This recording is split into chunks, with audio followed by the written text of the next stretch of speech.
Usa ka truck nga dunay kargang molasses ang nahaybol sa Barangay Diklum sa Manolo Fortich, Bukidnon.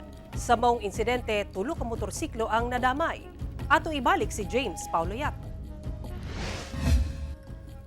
Temporaryong nahulong ang dagan sa trapiko niining tulay sa Barangay Diklum, Manolo Fortich, Bukidnon tungod nagpasad sa dalan ang molasses nga karga sa usa ka truck nga nahaybol duol sa tulay pasado alas 9 sa buntag adlong Domingo. Sumala sa investigasyon sa Manolo Fortich Police, daan ang kulgot ang dagan sa trapiko sa lugar tungod sab sa bangga tali sa usa ka bus ug sakyanan tunga mismo sa maong tulay. Apan nakurat na lamang sila dihang usa ka truck nga gikan sa ibabaw nga bahin ang naghaguros padulong sa ilang direksyon.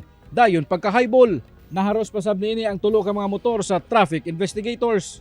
Wala damha nga naay isa ka sakyanan nga nagkargag molasses nga nawad-an og brake. Moto'y hinungdan nga nabanggaan ang ilahang motor sa mga traffic enforcer. Sa kakusog sa impact, natumbang maong truck ug giukupan niini ang usa ka linya sa dalan.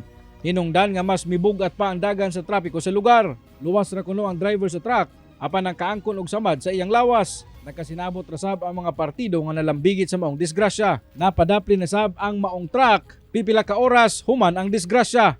Makaingon kita accident prone gid area kay ang sitwasyon mo gud niya karon 2 lanes lang kay kamo na pa maghimo ang katong tulay gid niya nga mahimo din siya nga 4 lanes.